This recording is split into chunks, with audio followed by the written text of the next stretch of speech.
Hello dear student, welcome to this session. तो बच्चों, आज का हमारा जो सेशन होने वाला है वो सेशन क्लास 10th का जो अभी एग्जाम हुआ है साइंस का, उसमें हम लोग केमिस्ट्री के पार्ट को डिस्कस करने वाले हैं। ठीक है, तो आइए हम समझते हैं कैसा क्वेश्चन आया था। ओवरऑल हमने रिव्यू किया, तो जो क्वेश्चन है हम उसको इजी भी नहीं कह सकते हैं, बहुत हार्ड भी नहीं कर सकते, मॉडरेट है। और क्वेश्चन को डायरेक्टली ना पूछा गया है, क्वेश्चन को थोड़ा सा आपको घुमा के पूछा गया है, मिसलीड किया गया है क्वेश्चन के अकॉर्डिंग। ठीक है, तो थोड़ा सा आपकी कॉन्सेप्ट को उन्होंने चेक किया है कि आपका जो कॉन्सेप्ट है हर साइंस के सब्जेक्ट के साथ वो कैसा है। ठीक है ना, तो बेसिकली हम लोग चलिए डिस्कस करते हैं कैसा क्वेश्चन आया था और इसका आंसर क्या होने वाला है। ठीक है ना, तो हमारा जो फर्स्ट क्वेश्चन है हम बेसिकली सॉल्व करेंगे केमिस्ट्री के पोर्शन को। ठीक है ना, तो हमारा जो फर्स्ट क्वेश्चन है वो क्या है, tamarind is a natural source of which acid. Okay, option A acetic acid. So आपको पता है ना, एसिटिक एसिड के लिए जो हमारा ऑप्शन होगा वो क्या होगा, ये होता है किसके लिए, विनेगर के लिए होता है। ठीक है ना, इसका जो फॉर्मूला होता है वो क्या होता है, CH3COOH, जिसे हम बोलते हैं एथेनोइक एसिड। ओके, अब ऑक्जेलिक एसिड को हम देखें तो ऑक्जेलिक एसिड का जो सोर्स होता है वो टोमेटो होता है, स्पेनिश होता है और some leaf, green leaf of vegetables होते हैं। अगर इसके हम फॉर्मूला को देखें तो हमारा जो इसका फॉर्मूला आएगा वो क्या आएगा, C2H2O4। ठीक है ना, ऑक्जेलिक एसिड का होता है। अब जो टार्टरिक एसिड है यही होता है टर्मानेंट में जो natural source of which acid, तो हमारा ऑप्शन होगा वो क्या होगा, टार्टरिक एसिड होगा। इसकी जो फॉर्मूला की हम क्लियर करें, डिस्कस करें, तो ये हमारा जो फॉर्मूला होगा, two type of oic acid होता है, कार्बोक्सिलिक एसिड होता है, CHOH। वन सेकेंड क्लियर करते हैं इसको पहले। देखो CHOH, CHOH और फिर उसके बाद COOH। ओके, ये टार्टरिक एसिड का फॉर्मूला है जो आपसे पूछा नहीं गया है। फिर उसके बाद सिट्रिक एसिड आता है। सिट्रिक एसिड किसमें पाया जाता है, आप बोलते हो सर ये लेमन में पाया जाता है। ठीक है ना, इसका जो फॉर्मूला होता है वो क्या होता है, C6H8O7। ठीक है, तो ये हमारा ऑप्शन जो इसका है, tamarind is a natural source of which acid, then आप क्लियर कर सकते हो ये टार्टरिक एसिड पाया जाता है। ठीक है ना, ओके। चलो अब हमारा जो नेक्स्ट क्वेश्चन है वो नेक्स्ट क्वेश्चन को हम देखते हैं क्या है। Rain water is called acid rain when it is, okay, rain water को हम एसिड रेन कहते हो कब, जब देखो when pH falls below the 7.5, okay, sorry 7.2, you know the about the 7 is the point at which the any substance are behave as a natural। okay, now देखो जो हमारा बी ऑप्शन है वो कह रहा है pH falls below 14, तो ये बेसिक हो जाएगा, ऑब्वियसली बात है बेसिक हो जाएगा। pH इज above 7, 7 से above होगा, बिलो 14 होगा, तो वहां पे क्या होते हैं हम लोग क्लियर बोलते हैं ये बेस होता है। ठीक है ना, अभी देखो हमारा pH falls, देखो सिंपली अगर आप क्वेश्चन को स्टडी कर रहे हो या क्वेश्चन को रैंडमली रीड कर रहे हो then you have answer. Clear, देखो अब हमारे पास जो 5.6 है, जनरली हम कहते क्या है कि जो एसिड रेन होता है उसकी जो pH वैल्यू होती है वो बिलो होती है 5.6 से। नॉर्मली जो हमारा एसिड जो वाटर रेड वाटर होते हैं उसका जो pH होता है 5.6 होता है, बिकॉज ऑफ उसमें जो डिजोल्व होता है कार्बन डाइऑक्साइड गैस। ठीक है ना, तो इसका जो हमारा pH होता है नॉर्मल रेड वाटर का वो होता है 5.6। ओके, अब हमारे पास जो रेड वाटर का एसिड रेन का है, एसिड रेन का जो pH होगा वो कितना होगा, 5.6 से बिलो होगा। Clear, you got it, okay, I hope आपने इसको सही किया होगा। चलिए नेक्स्ट क्वेश्चन को हम देखते हैं। Which of the following are combination of what? Sorry. Which of the following are combination reaction? You know about combination reaction when two molecules are joined together, they are formed single product।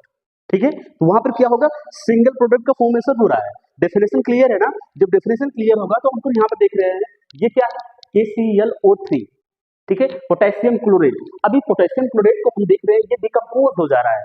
ठीक है ना, ये decomposition reaction हो गया, combination reaction तो होगा नहीं। अब यहाँ पे देखो, यहाँ पर इसको इस मालिक्यूल को ऐड किया जा रहा है तो ये सिंगल मालिक्यूल दे रहा है, हम यहाँ कह सकते हैं कि यही कॉम्बिनेशन रिएक्शन हो जाएगा। देन नेक्स्ट क्वेश्चन हमारा क्या है, it is also combination reaction, so this is displacement reaction, option is 2 and 3। Clear, any doubt? चलो next one is metal carbonate react with a solution X। इसीलिए हम बोल रहे थे कि जो हमारा क्वेश्चन पूछा गया है, क्वेश्चन पूछने का तरीका का जो लेवल है ना वो लेवल हाई, क्वेश्चन का नहीं, क्वेश्चन पूछने का तरीका का जो लेवल है, बच्चों को कॉन्सेप्ट क्लियर करने की बात की गई है।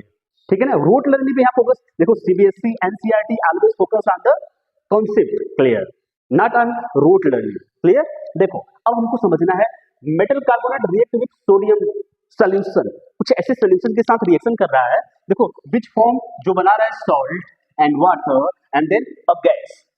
अब आपसे पूछा जा रहा है कि जो हमारा x है और y है ये क्या है। देखो बेसिकली आप देखते हो जो मेटल कार्बोनेट होता है, मेटल कार्बोनेट होता है, अगर ये किसी के एसिड के साथ रिएक्शन करता है, किसके साथ, एसिड के साथ रिएक्शन करता है, तो ये हमारा क्या बनाता है, साल्ट बनाता है, साल्ट का फॉर्मेशन होता है, फिर वाटर का फॉर्मेशन होता है, देन अब हमारे पास जो गैस यहाँ रिलीज होती है वो क्या निकलती है, कार्बन डाइऑक्साइड गैस। ठीक है, अब हमको ऑप्शन देखना है। देखो बेसिकली हमको ऑप्शन देखना है कि जो मेटल कार्बोनेट है वो रिएक्ट कर रहा है किसी सोल्यूशन एक्स के साथ।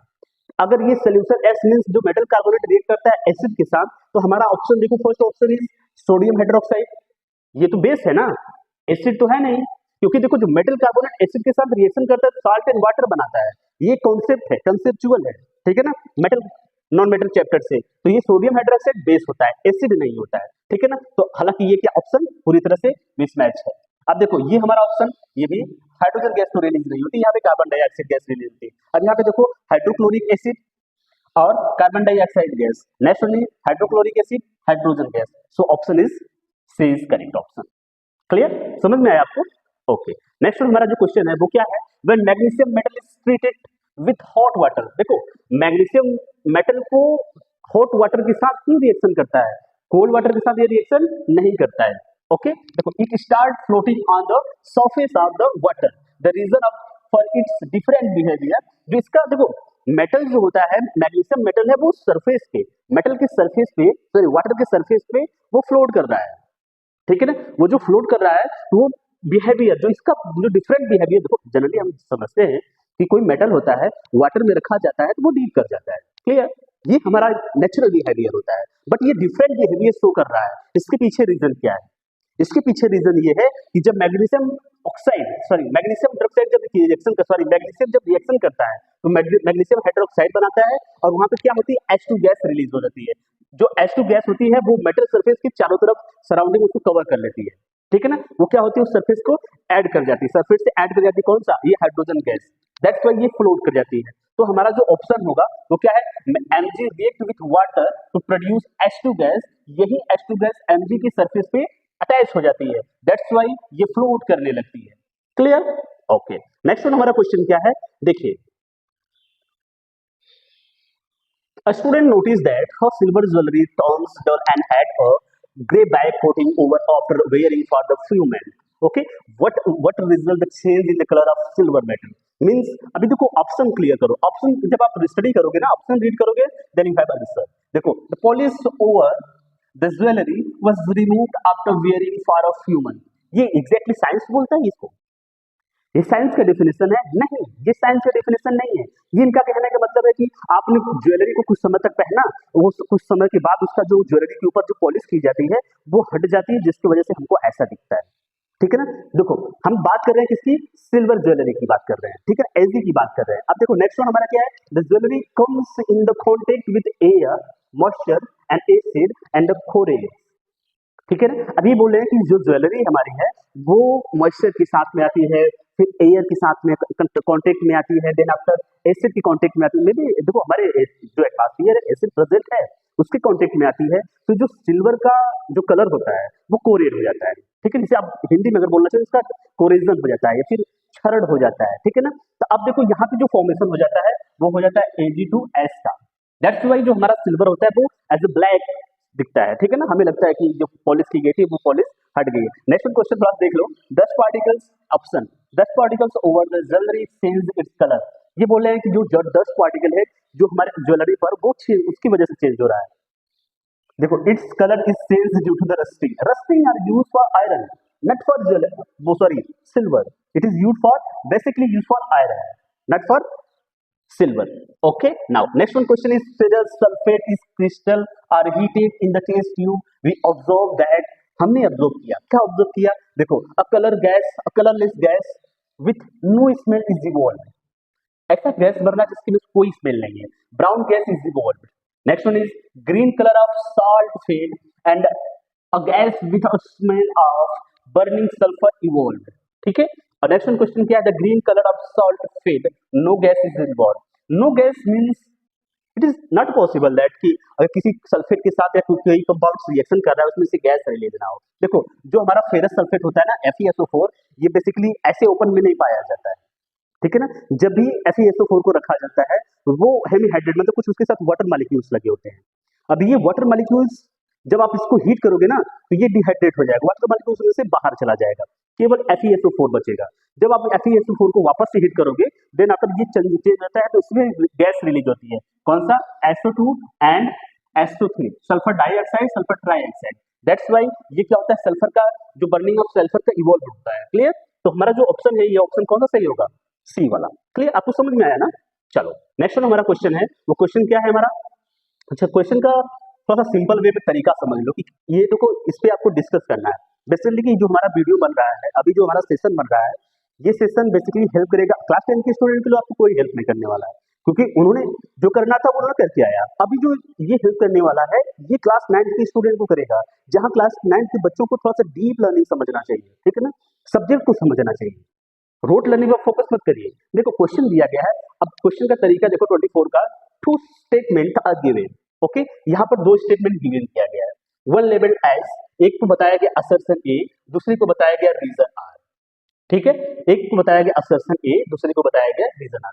Select the correct answer to this question from the code ABCD। अब ABCD कोड क्या है, देखो कोड ए हमारा क्या है, both assertions A and reason R are, true सही है, असर्शन और रीजन दोनों सही है, and reason R is the correct explanation of assertion A.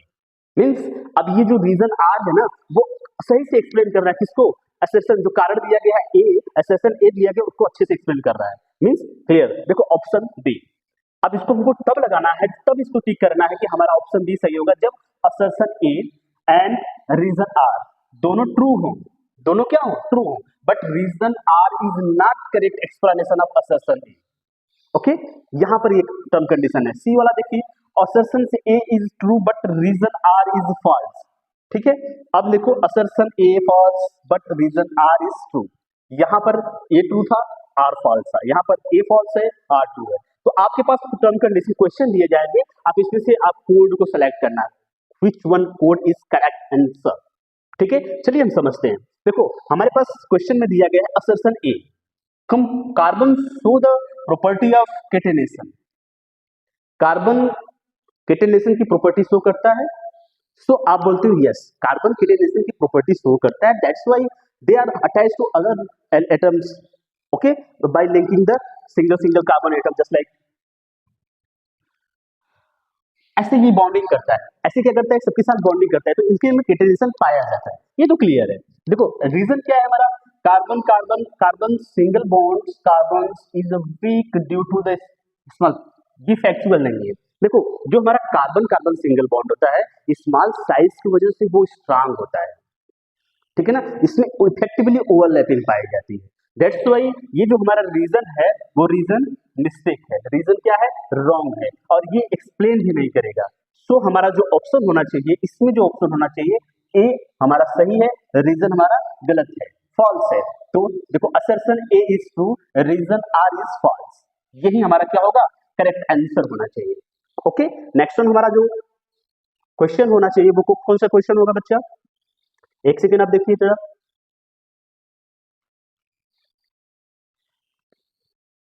25 question है। इस क्वेश्चन को हम देखेंगे, रिव्यू करें जरा इस क्वेश्चन को, क्या क्वेश्चन है, why should chemical equation be balanced. इनका जो क्वेश्चन है सिंपल सा क्वेश्चन है कि आप केमिकल इक्वेशन को क्यों बैलेंस करते हो।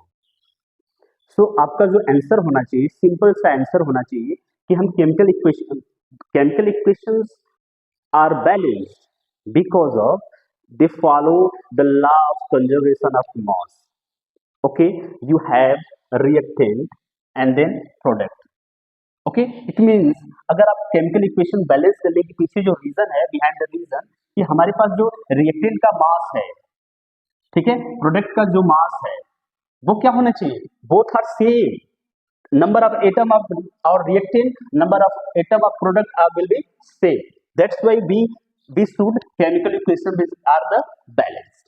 so हमको जो केमिकल इक्वेशन है उसको बैलेंस इसलिए करना होता है, इसलिए बैलेंस किया जाता है क्योंकि जो product mass of reactant mass of product का जो होना चाहिए वो सेम होना चाहिए। Number of atom of reactant and number of atom of product will be same. Okay, any doubt? Okay, next हमारा जो क्वेश्चन होना चाहिए वो क्वेश्चन क्या है?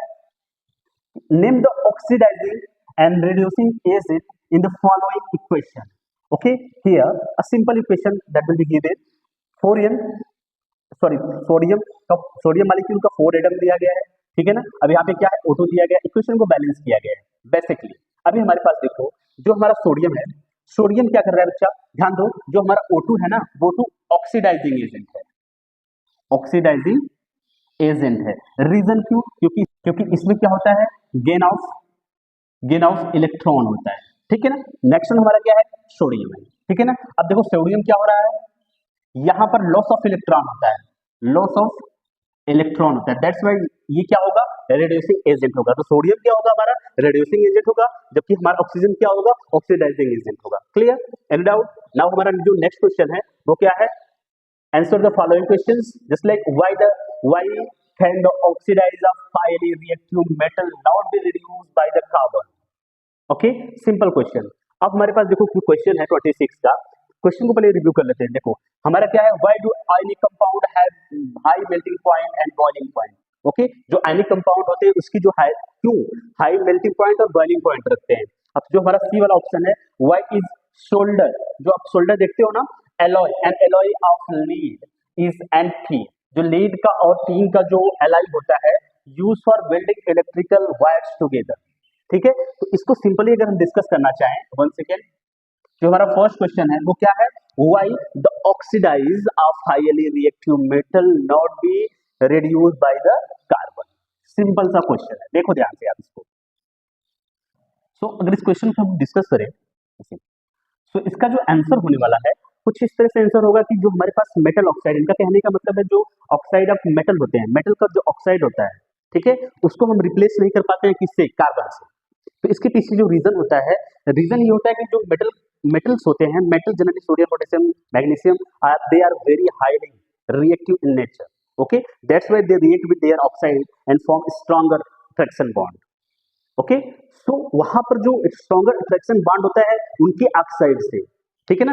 ये क्या होते हैं, जो मेटल्स होते हैं वो कार्बन के कंपैरिजन में ज्यादा रिएक्टिव होते हैं, ऐसा आप कह सकते हो, ठीक है ना। कार्बन कंपैरिजन में ज्यादा रिएक्टिव होते हैं, इसके लिए वो क्या करते हैं, वहां पर जो मेटल और ऑक्साइड के बीच में बॉन्डिंग होती है, किसके बीच में, मेटल और ऑक्साइड के बीच में जो बॉन्डिंग होती है, इसको आप कार्बन से रिप्लेस इसलिए नहीं कर पाते हो क्योंकि जो मेटल की जो रिएक्टिविटी होती है वो बहुत ज्यादा होती है comparison to carbon. Carbon comparison में जो मेटल की रिएक्टिविटी होती है बहुत ज्यादा होती है, that's why they can not easily replace the metal from their oxide. Okay, this is clear answer about the questions. Next one हमारा जो questions होगा वो क्या है, what do ionic compound have high melting and boiling point? बहुत simple question है, इसको अब जरा देखिए। तो मीन्स यहाँ पर क्या है, इसका जो क्वेश्चन का मीन्स है, जो आयनिक कंपाउंड्स होते हैं उनकी जो उनका जो मेल्टिंग एंड बॉइलिंग पॉइंट होता है वो हाई होता है। You know about ionic compound are made up by the positive and negative ion. Okay, when two poles are present, then here a strong electrostatic attraction are work. Okay, यहाँ पर जो लगने वाला फोर्स होता है वो स्ट्रांग इलेक्ट्रोस्टैटिक फोर्स लगता है, अट्रैक्शन लगता है, ठीक है ना। यहाँ पर इलेक्ट्रोस्टैटिक अट्रैक्शन लगता है। इलेक्ट्रोस्टैटिक अट्रैक्शन कब होता है, जब वहाँ पे दो डिफरेंट चार्ज होते हैं, just like positive and negative charge होते हैं। यहाँ पे जो अट्रैक्शन होगा वो इलेक्ट्रोस्टैटिक अट्रैक्शन होगा, जिसकी वजह से जो बॉन्डिंग होती है इनके बीच में बहुत स्ट्रांग होती है। अब इसको जो ब्रेक करने के लिए, इसकी बॉन्डिंग को ब्रेक करने के लिए हमको हाई थर्मल हीट चाहिए होती है, हमको हाई थर्मल हीट चाहिए होती है, जिसकी वजह से इसका जो मेल्टिंग पॉइंट होता है, इसका जो बॉइलिंग पॉइंट होता है वो हाई होता है, ठीक है ना। You can clearly see that the strong due to strong electrostatic attraction of force. Okay, the answer of this question is strong electrostatic attraction of force. आपको इजीली समझ में आया कि किसी के पास अगर दो चार्ज होते हैं, डिफरेंट चार्ज होते हैं, इनके बीच में डिफरेंट पॉजिटिव और नेगेटिव चार्ज, तो इनके बीच में एक strong electrostatic attraction of force लगता है। ओके, जिसकी वजह से इनके बीच का जो बॉन्डिंग होता है वो स्ट्रांग हो जाता है। फिर अगर इसको हमको ब्रेक करना होता है तो हमको हाई थर्मल एनर्जी चाहिए होती है। ओके, जिसकी वजह से हमें इसका जो मेल्टिंग और बॉइलिंग पॉइंट होता है वो कुछ ज्यादा होता है, हाई होता है। आए आप समझ में? चलिए नेक्स्ट क्वेश्चन को हम देखते हैं।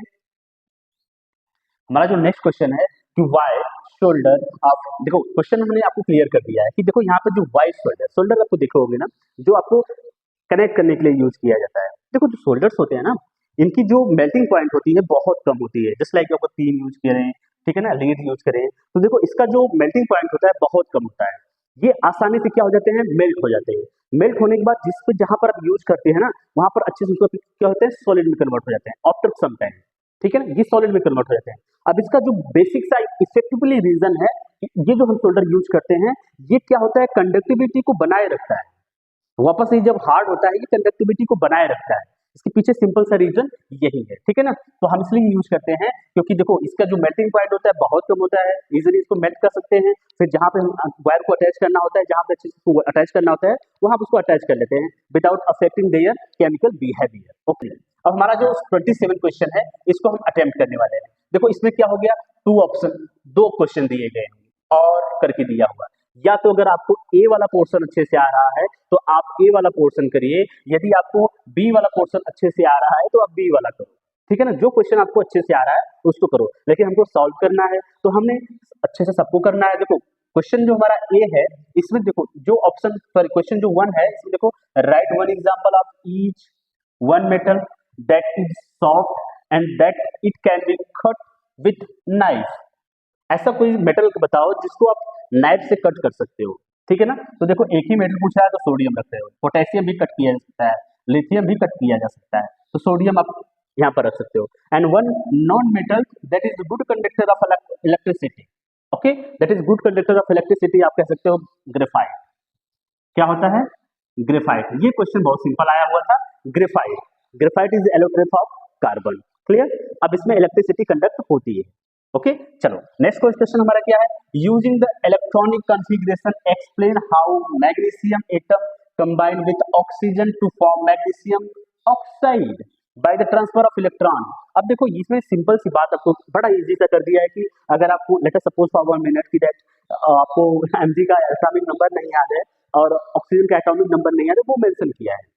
बोल रहा है कि आपको करना क्या है, देखो जब हम इसमें सिंपल सा क्वेश्चन, देखो Mg जो है इसका जो एटॉमिक नंबर है 12 है, ठीक है ना।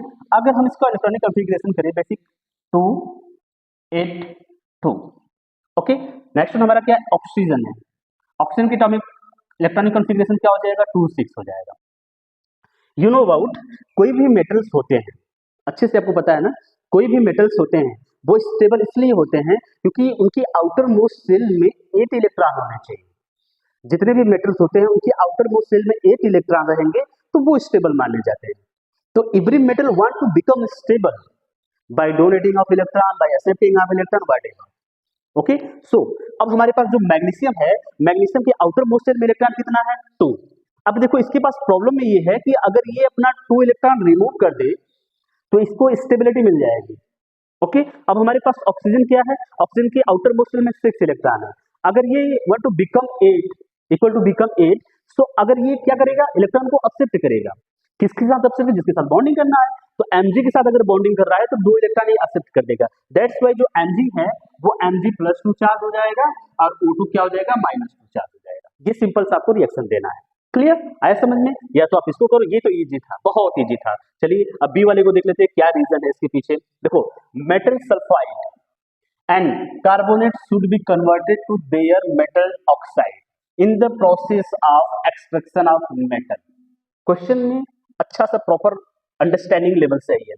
Aluminium oxide is considered as an amphoteric oxide, okay। Now next one is metal like sodium, potassium, calcium, magnesium are never found in their free state in the nature because they are highly reactive in the nature. ये तो simple सा question है। Next हमारा पहला जो question है इसको थोड़ा डिस्कस करते हैं। Metal sulphide and carbonate should be converted to their metal oxide in the process of extraction of metal, clear. अब आपको समझना जो मेटल सल्फाइड है और जो कार्बोनेट है ये इनके ऑक्साइड में कन्वर्ट किए जाते हैं। कब? जो मेटल का एक्सट्रैक्शन फॉलो किया जाता है। ओके, इसको डिस्कस कर लेते हैं थोड़ा सा। सो क्वेश्चन 1 जो कहता है बच्चा, जो मेटल ऑक्साइड होता है, मेटल ऑक्साइड को इजीली आप रिड्यूस कर सकते हो कोई भी रिएजेंट यूज करके, कोई भी ऑक्सीडाइजिंग रिएजेंट यूज करके इसको इजीली आप रिड्यूस कर सकते हो कंपेरिजन टू मेटल सल्फाइड और कार्बोनेट के कंपेरिजन में। रीजन क्यों होता है? क्योंकि जो ऑक्साइड होता है ये बाइनरी होता है, किसका? ऑक्सीजन का। आपको पता है जो मेटल है और ऑक्सीजन के बीच में जो बॉन्डिंग होती है, और जो ऑक्सीजन होता है, ऑक्सीजन के ऊपर क्या होता है? नेगेटिव चार्ज होता है। नेगेटिव चार्ज मीन्स इसके पास एक इनविजिबल पावर होती है। इनविजिबल पावर जस्ट किसी के साथ बॉन्डिंग करता है तो वो इसको इलेक्ट्रॉन को जो होता है अपनी तरफ खींच के रखता है। यही पावर होती है किसी नेगेटिव चार्ज एटम के पास, ठीक है ना। इसलिए हम बोलते हैं इसकी जो इलेक्ट्रोनेगेटिविटी होती है बहुत ज्यादा होती है। अब यहाँ पर मैटर को समझिए कि हमारे पास मेटल और ऑक्सीजन के बीच में बॉन्डिंग हुआ है। समझिए बस ऐसे कि मेटल और ऑक्सीजन के बीच में बॉन्डिंग हुआ है और ऑक्सीजन के पास इनविजिबल पावर है, ये इलेक्ट्रॉन को अपनी तरफ खींच के रखेगा। जब ये इलेक्ट्रॉन को अपनी तरफ खींच के रखेगा तो जो बॉन्ड होगा वो कमजोर हो जाएगा ना, वीक बॉन्ड हो जाएगा। दैट्स व्हाई इसको आप इजीली ब्रेक कर सकते हो। इसलिए जो मेटल ऑक्साइड होता है, मेटल से ऑक्साइड को इजीली आप क्या कर सकते हो? रिड्यूस कर सकते हो। इसका जो आंसर होगा ये होगा। अब देखो हमारे पास जो सेकंड वन आंसर है वो aluminium oxide is consider as amphoteric in the, एक सेकंड थोड़ा सा रफ करने दो, एक मिनट बच्चा लोग। देखो aluminium oxide is considered as an amphoteric oxide. हमने इसको सोचा कि एम्फोटेरिक ऑक्साइड ये है, कंसीडर किया जाता है। रीजन क्यों? एम्फोटेरिक मींस क्या होता है? वो बिहेव करता है एसिड के साथ भी और बेस के साथ भी रिएक्शन करता है, ठीक है ना। इसलिए हम बोलते हैं ये क्या होता है? एम्फोटेरिक मींस उसके पास डुअलिटी होती है, डुअल कैरेक्टर होता है। वो एसिड के साथ भी रिएक्शन करता है और बेस के साथ भी रिएक्शन करता है। चलिए थोड़ा इसके रिएक्शन को थोड़ा देख लेते हैं। देखो हमारे पास जो होता है रिएक्शन, सो अगर aluminium oxide, listen carefully, aluminium oxide are react with acid means HCl, it will be converted into AlCl3, okay, and plus H2 are eliminated during the reaction। अगर हम इसकी बैलेंस करें, बैलेंस करना होगा तो हमारे पास 6 यहाँ पर हो जाएगा, तो ये हमारा क्या हो जाएगा? 2 हो जाएगा, देन ये हमारा क्या हो जाएगा? 3 हो जाएगा। तो अगर एल्यूमिनियम ऑक्साइड एसिड के साथ रिएक्शन कर रहा है तो हमारे पास एल्यूमिनियम ट्राइक्लोराइड हो जाएगा और वाटर मॉलिक्यूल बाहर हो जाएगा। अगर ये बेस के साथ रिएक्शन करेगा, किसके साथ रिएक्शन करेगा? बेस के साथ। अगर बेस के साथ रिएक्शन करेगा तो क्या होगा हमारा? देखो Al, एक सेकंड बच्चा लोग, यहाँ पे तो नहीं लिख पाएंगे, हाँ, Al2O3, ये क्या है? एल्यूमिनियम ऑक्साइड है। बेस क्या लेते हैं? NaOH, sodium hydroxide. अब इसको हम रिएक्शन कराते हैं in presence of H2O molecule रहेगा और इसको हम रिएक्शन कराएंगे तो हमारा जो प्रोडक्ट होगा वो क्या होगा? सोडियम AlOH, यहाँ पे हो जाएगा 4 और यहाँ पे हो जाएगा 2, देन यहाँ पर हो जाएगा 3, यहाँ पे हो जाएगा 2। Okay, this are aluminium oxide when react with base, this are aluminium oxide when react with acid to form aluminium chloride. ये सोडियम एल्यूमिनेट हो जाएगा, ठीक है ना। तो ये हमारा एम्फोटेरिक नेचर शो करता है। अब देखो हमारा जो नेक्स्ट क्वेश्चन है, metal like sodium, potassium, calcium, magnesium are never be found in free state. मैंने बताया कि इसकी जो रिएक्टिविटी होती है, अगर आप केमिकल रिएक्टिविटी सीरीज देखें, ठीक है ना, रिएक्टिविटी सीरीज देखेंगे तो जो सोडियम पोटेशियम, कैल्शियम, मैग्नीशियम ये ऊपर पाए जाते हैं, ठीक है ना, ये ज्यादा रिएक्टिव होते हैं। रिएक्टिव मींस ये एटमॉस्फेयर, देखो कोई बच्चा अगर ज्यादा रिएक्टिव होगा वो फ्री तो पाएगा नहीं, आप इसको फ्री पाएंगे नहीं पाएंगे, कुछ ना कुछ उसके माइंड में चलता रहेगा, उसके अंदर क्रिएटिविटी ज्यादा रहेगी। तो ऐसे जो एलिमेंट होते हैं वो फ्री नहीं पाए जाएंगे, ये किसी ऑक्साइड के साथ में, कार्बोनेट के साथ में, सल्फाइड के साथ में प्रोडक्ट बना, कंपाउंड बना के बने रहते हैं, ठीक है ना। तो इनको आप सेपरेट करते हो, रिड्यूस करना होता है। इसलिए ये तो क्या होती है बच्चा लोग? सोडियम, पोटेशियम, कैल्शियम, ये क्या होते हैं? फ्री स्टेट में नहीं पाए जाते हैं, they are not exist in the free state. Okay, एक सिंपल सा, ये देखो बहुत सिंपल क्वेश्चन है, लेकिन इसको सीबीएसई ने इतना कंसेप्चुअल बना दिया कि आपको थोड़ा सोचना होगा कि क्या ही होगा इस कंपाउंड में। देखो क्वेश्चन को हम रीड करते हैं। First of all, in the following diagram, हमारे पास क्या डायग्राम है? ये डायग्राम है, ठीक है ना। देखो, when electricity is passed through an aqua solution of common salt, ठीक है, कॉमन साल्ट में क्या करते हैं? इलेक्ट्रिसिटी को पास करते हैं। A substance Z is produce along with the evolution of gas X and Y। तो यहाँ पर एक सब्सटेंस Z का फॉर्मेशन होता है और X और Y यहाँ से गैस बाहर निकलती है। When a burning matchstick, ठीक है ना, brought to near the gas Y, जब यहाँ पर एक बर्निंग मैच स्टिक को हम लेकर जाते हैं, then it burns with pop sound. अब आपको पता है ना, जो पॉप साउंड के साथ जलती है तो यहाँ पे डायरेक्टली आप देख सकते हो हाइड्रोजन गैस होना चाहिए वहां पर, ठीक है ना, ये पॉप साउंड के साथ जलता है। Where X is use for disinfecting drinking water, मतलब जो X का हम यूज करेंगे वो डिसइंफेक्टिंग यूज करते हैं ड्रिंकिंग वाटर, पानी को शुद्ध करने के लिए, प्योर करने के लिए। देन अब हमारे पास देखो आगे, when X is pass through the scalp line, okay, is insoluble substance A is produce.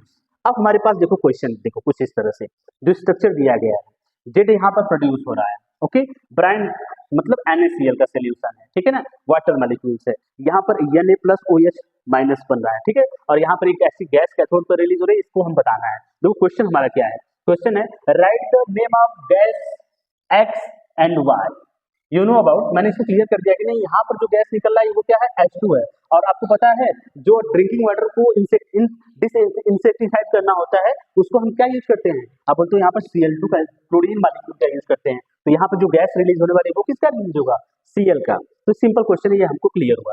दूसरा देखो, write the balance chemical equation for the formation of Z substance, और हमारे पास क्या हो रहा है, जेड सब्सटेंस बन रहा है, तो इसके लिए हमारा जो बैलेंस इक्वेशन होगा क्या होगा, ब्राइन वाटर है ना, तो हमारे लिए देखो बैलेंस इक्वेशन करना होगा तो हम यहाँ कर लेते हैं, ठीक है। देखो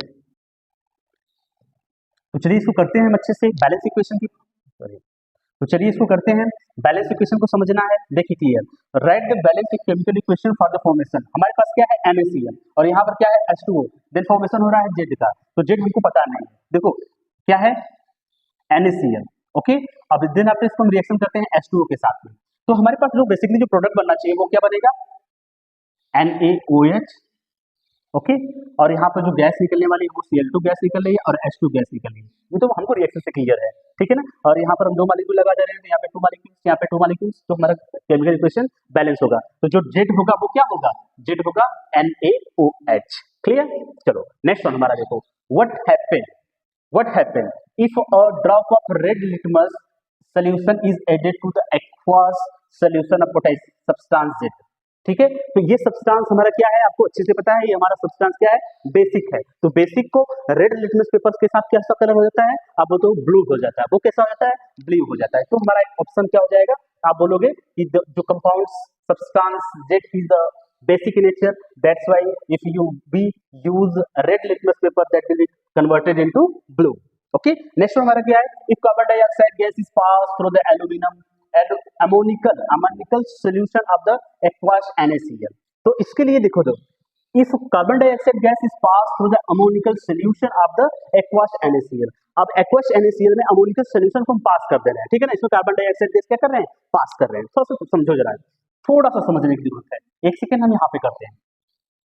सो हम अगर इसको डिफाइन करें तो सिंपल सा हमारा क्वेश्चन है कि NaCl का सोल्यूशन है, एक्वस सोल्यूशन है, तो NaCl ओके सोल्यूशन है H2O, अब हमको पास करना है क्या, कार्बन डाइऑक्साइड गैस, किसमें पास करना है, अमोनिकल सोल्यूशन में NH3 में, ओके, सिंपल सा, ये हमारा क्या है, एक्वस है, ये हमारा क्या है, लिक्विड है, ये हमारा क्या है, गैस है, ये हमारा क्या है, एक्वस सोल्यूशन है।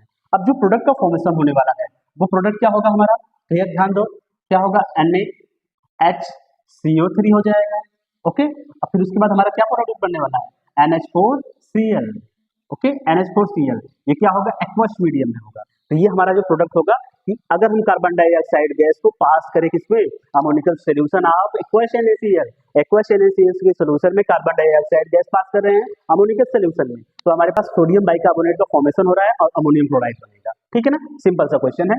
नेक्स्ट हमारा जो क्वेश्चन है उसको देखते हैं, देखो क्या है, identify the substance A and write the balance chemical question of reaction which take place in its preparation.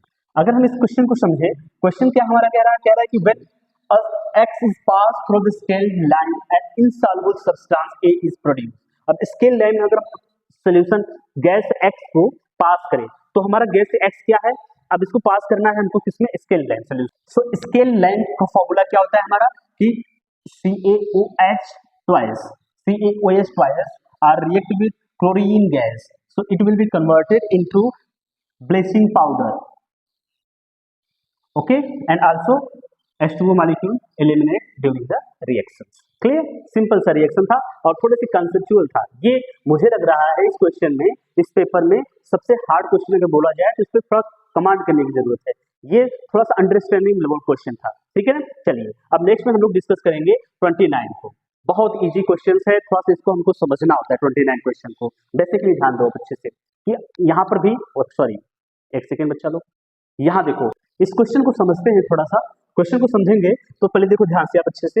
अब कार्बन कंपाउंड पी, कोई कार्बन कंपाउंड पी है जिसका मॉलिक्यूलर फार्मूला क्या है, C2H6O is found to be neutral when tested with red and blue litmus paper.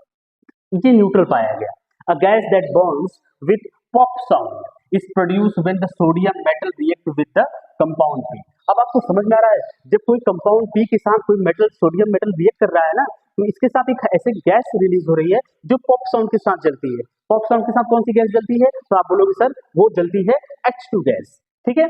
चलिए अब हम question को थोड़ा समझते हैं। Identify the product P। सबसे पहले हमारा क्वेश्चन यही है, identify the compound P। Okay, तो हमको कंपाउंड P में समझना है कि जब ये सोडियम मेटल के साथ रिएक्शन कर रहा है ये कंपाउंड, तो ये क्या कर रहा है, हाइड्रोजन गैस रिलीज कर रहा है। तो अब बेसिकली कब होता है समझने की कोशिश करिए। नेक्स्ट वन हमारा देखिए, एक सेकंड पहले इसको समझ लेते हैं। अगर हम इसको समझें कि आइडेंटिफाई द फॉलोइंग कंपाउंड, तो हमारे जो फॉलोइंग कंपाउंड होने वाला है वो क्या होगा कि देखिए जो हमारे कंपाउंड है ना, कंपाउंड सोडियम मेटल के साथ रिएक्शन कर रहा है। तो हमारे पास कोई कंपाउंड है वो किसके साथ रिएक्शन कर रहा है, सोडियम मेटल के साथ रिएक्शन कर रहा है। तो हमको क्या बना रहा है, H2 गैस रिलीज कर रहा है। देन हमको समझना चाहिए कि जो हमारा कंपाउंड है वो क्या होना चाहिए। अगर हम यहाँ पर ले C2H6O, अगर हम इसको कन्वर्ट करें C2H5OH, ठीक है। अगर इसको देख लेते हैं C2H5OH रिएक्शन करते हैं किसके साथ, सोडियम के साथ। अब हमारे पास क्या होगा, H क्या होगा, एलिमिनेट हो जाएगा, सोडियम यहाँ चला जाएगा, एथॉक्साइड बना देगा, सोडियम एथॉक्साइड बना देगा, ठीक है। सोडियम एथॉक्साइड और H2 गैस रिलीज होगा। इसको अगर बैलेंस करोगे तो यहाँ पे 2 कर दोगे तो ये बैलेंस हो जाएगा, सोडियम एथॉक्साइड होगा। तो हमको क्लियर हो जाए कंपाउंड जो हमारा है वो क्या है, C2H5OH है, एथेनॉल है, क्लियर। H2 गैस रिलीज कर रहा है। अब देखिए नेक्स्ट वन क्वेश्चन क्या है, the compound P is heated with concentrate H2SO4 at the 440 kelvin to produce compound Q। Okay, अब इसके देखो write the chemical equation for this reaction. इस रिएक्शन के लिए केमिकल इक्वेशन लिखना है, what is the role of concentrate H2SO4 in this reaction. Okay, first of all हमको ये रिएक्शन की केमिकल इक्वेशन को देखना होगा, ठीक है। चलिए हम इसको कुछ केमिकल इक्वेशन को समझ लेते हैं। देखिए हमारे पास क्या कंपाउंड दिया है, कंपाउंड मींस C2H5OH। अगर हम किसी काम कंसंट्रेट H2SO4 के साथ हम रिएक्शन कराते हैं, कहां पर बच्चा, 443 केल्विन के टेम्परेचर की प्रेजेंस में, ठीक है ना। बेसिकली देखो जो हमारे यहाँ पर रिएक्शन होता है ना, वो रिएक्शन ये होता है कि ये जो कंपाउंड होता है यहाँ से वाटर मॉलिक्यूल एलिमिनेट हो जाता है। तो हमारा जो कंपाउंड बनता है ना वो क्या बनता है, CH2 double bond CH2 ethene बनता है, और यहाँ से वाटर मॉलिक्यूल बाहर हो जाता है, ठीक है ना। तो ये हमारा वाटर मॉलिक्यूल बाहर कर देता है। तो देखो what is the role of concentrate H2SO4 in this reaction. So role of concentrate H2SO4 is for the dehydration. तो ये हमारे किस लिए यूज होता है, डिहाइड्रेशन के लिए। वाटर मॉलिक्यूल बाहर हुआ ना तो ये डिहाइड्रेशन के लिए यूज किया जाता है। You got it, okay. Next one हमारा क्या है, व्हाट इज, देखो what is likely to be observed on heating compound P with ethanoic acid of with an acid as a catalyst, ठीक है। अब एथेनोइक एसिड के साथ हमको हीट करना है और किसके प्रेजेंस में, एसिड कैटलिस्ट होना चाहिए। Right the chemical equation for the reaction. Basic सा सोल्व, देखो हमारे पास क्या है, C2H5OH है, कंपाउंड P है, ठीक है ना। इस कंपाउंड को हमको एथेनोइक एसिड के साथ हीट करना है, एथेनोइक एसिड के साथ हमको हीट करना है। जब हम एथेनोइक एसिड के साथ इसको हीट करेंगे ना, देन हमको देखो एक एसिड के कैटलिस्ट के प्रेजेंस में हमको करना है ये रिएक्शन, ठीक है। देखो जरा अब इसका जो रिएक्शन होगा कुछ इस तरह से रिएक्शन होगा कि यहाँ से देखो ये ब्रेक हो जाएगा और यहाँ से ये ब्रेक हो जाएगा। ये जब ब्रेक होंगे तो हमारे पास जो कंपाउंड होगा वो क्या हो जाएगा, CH3CO C2H5, और जो कंपाउंड होगा वो क्या होगा, H2O बाहर हो जाएगा, ठीक है ना। ये क्या हो जाएगा, हमारा एस्टर का फॉर्मेशन हो गया। Clear, any doubt. चलो नेक्स्ट क्वेश्चन हमको देखना है बी वाला। ओके, अगर आपने इसको सॉल्व किया होगा तो भी इसको देख लीजिए। Right the chemical, right the structure of formula of benzene. Benzene की स्ट्रक्चर फॉर्मूला को लिखना है। देखो फॉर्मूला क्या होता है, C6H6। अगर हम इस पे स्ट्रक्चर को ड्रा करना चाहे तो हमारा कुछ स्ट्रक्चर कुछ इस तरह से होगा। ये तो स्टैंडर्ड लेवल का क्वेश्चन, सॉरी स्ट्रक्चर हो गया। स्ट्रक्चर को ड्रा करना होगा तो देखो हमारा क्या हो जाएगा, C कार्बन, यहाँ पर कार्बन, यहाँ पर कार्बन और यहाँ पर कार्बन। Okay clear. अब यहाँ पर देखो ये डबल बॉन्ड कर लेगा, यहाँ पर डबल बॉन्ड हो जाएगा, यहाँ पर डबल बॉन्ड हो जाएगा। अब इसके पास कितना हो गया, ये हाइड्रोजन कर दोगे तो इसका बॉन्डिंग कंप्लीट हो जाएगा।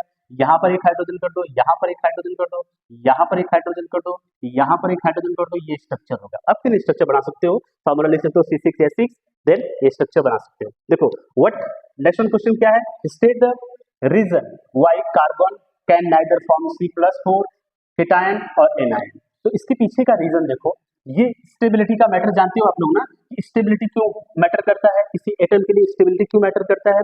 फर्स्ट ऑफ ऑल हमको समझना होगा कि देखो हमारे पास क्या है C+4 है और यहाँ पर क्या है C+4।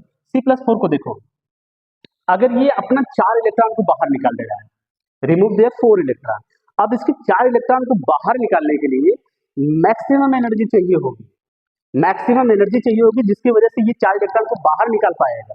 जबकि अगर इसको समझा जाए 4-, अब यहाँ पर क्या होता है, कोई इसको ऐसा एटम मिले जो इसको 4 इलेक्ट्रॉन दे सके। जब इसको 4 इलेक्ट्रॉन दे देगा तो कार्बन की जो एटॉमिक नंबर होता है आप बोलते हो 6, अगर कोई इसको 4 इलेक्ट्रॉन दे रहा है 4, तो एग्जैक्टली कितना हो जाएगा, 10 हो जाएगा। तो जब एक 10 हो जाएगा तो वो स्टेबल होगा कि अनस्टेबल होगा। तो आपने वो जो ऑक्टेट रूल होता है, ऑक्टेट रूल के हिसाब से आप कहते हो सर इसके आउटर मोस्ट शेल में 8 इलेक्ट्रॉन नहीं है, जिसकी वजह से क्या हो जाएगा, ये अनस्टेबल हो जाएगा। That's why this is unstable. Clear, any problem. चलो नेक्स्ट हमारा क्वेश्चन क्या है, what type of bond is formed between carbon and hydrogen. तो आप यहाँ पे कह सकते हो कार्बन और हाइड्रोजन के बीच में कोवैलेंट बॉन्ड बनता है, ठीक है ना, कोवैलेंट बॉन्ड बनता है। नेक्स्ट वन क्वेश्चन है कि how is ethanol is converted to ethanoic acid. अब हमको एथेनॉल को कन्वर्ट करना है किसमें, एथेनोइक एसिड में।